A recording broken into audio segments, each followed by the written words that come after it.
اهلا وسهلا بيكم معايا من مطبخي مطبخ طماطم. ويلا بينا نعمل وصفة سهلة جدا جدا دي. معايا النهاردة رولات الرقاق الطري باللحمة المفرومة، جميلة جدا وسهلة ولذيذة. يلا بينا نشوف هنعملها ازاي مع بعض. معايا نص كيلو لحمة مفرومة وبصلاية كبيرة وطماطماية وفلفل الوان، ومعايا التوابل ملح وفلفل اسمر وكمون وبهارات مشكلة وسنة شطة. معايا القلاية سخنة على النار، هنزل بالزيت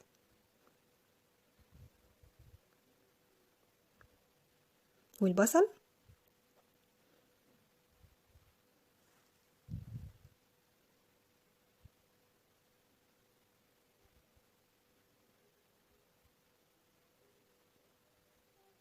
وهشوح البصل كده كويس. انا عايزاه بس يدبل.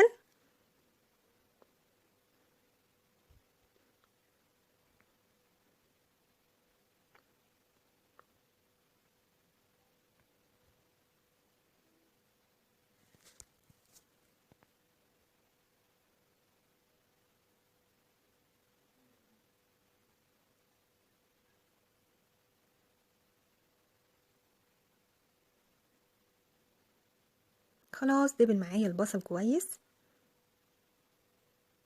تقليبة خفيفة كده.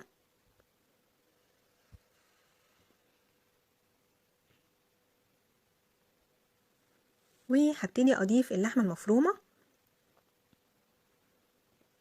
ونقلبها كويس جدا.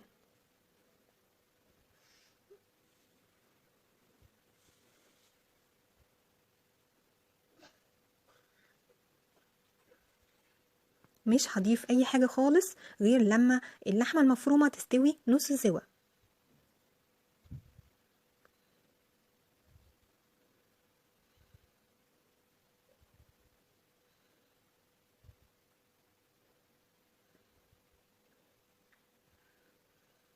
وهشوحها كويس جدا واقلبها كويس جدا على النار بحيث ان هي تنشف معايا وتبقى كويسة. وقتها بس ابتدي اضيف باقي المكونات.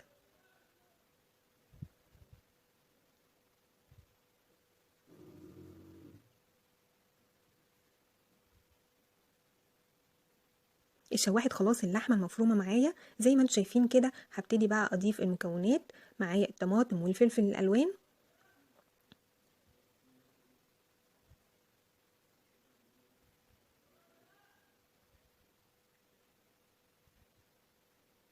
وهبتدي اضيف كمان التوابل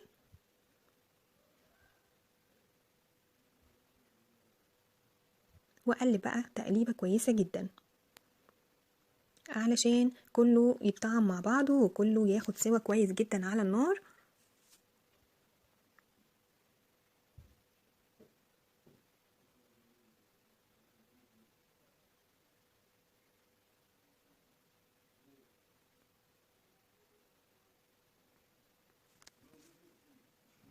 خلاص كله استوى وكله اخد من طعم بعضه وجميله جدا.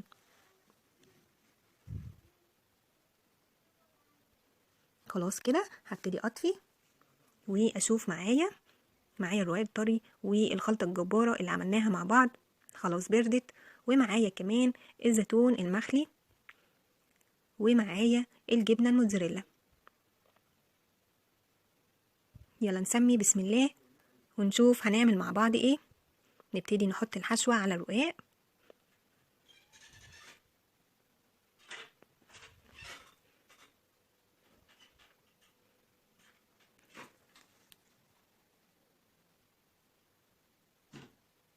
ابتدي اضيف الزيتون والجبنة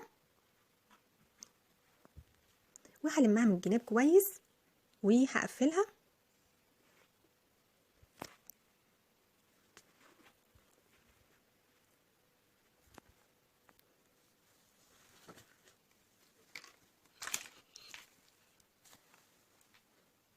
نبتدي تاني نلف مع بعض.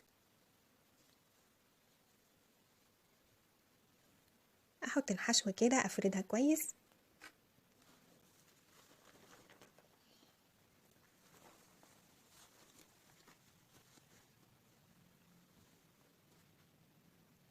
احط الجبنه الموتزاريلا وعليها الزيتون والمها من الاطراف كويس علشان الحشوه بتاعتي ما تقعش مني في الصينيه، والفها كويس هحط الناحيه المفتوحه من تحت.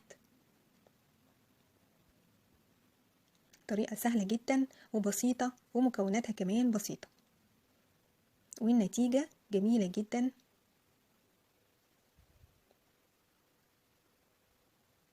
اللحمه المفرومه والجبنه الموتزاريلا والزيتون المخلي، وهبتدي بقى ألمها من الجناب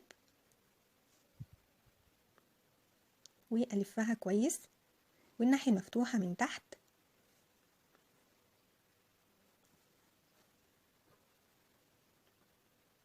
زي ما انتم شايفين طريقتها سهلة جدا.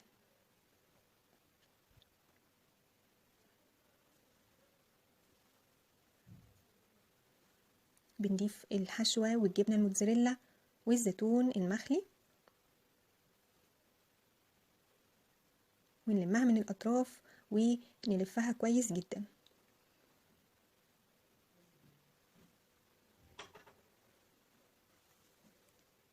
جهزت معايا خلاص وخلصت كل الكمية، ومعايا هنا معلقة صلصة وعليها معلقة زيت ومتبلة بالتوابل اللي أنا عايزاها،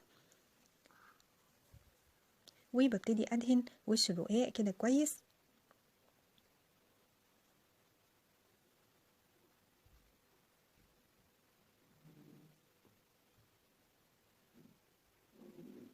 وعندي الفرن سخن وما بتاخدش وقت خالص خالص جوه الفرن، كل حاجة مستوية معايا.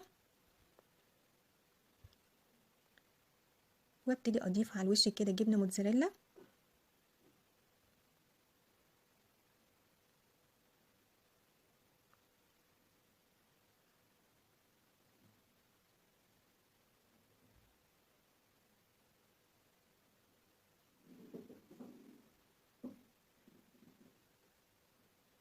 خلاص كده جاهزت معايا. هدخلها الفرن. ما شاء الله جميلة جدا، ودي النتيجة. ما اخدتش وقت خالص، هي ربع ساعة كانت جاهزة معايا. الشكل جميل وريحتها كمان ما شاء الله تفتح النفس، مبهرة جدا. وهنشوفها مع بعض من جوه ان شاء الله عاملة ازاي، والحشوة معايا عاملة ايه.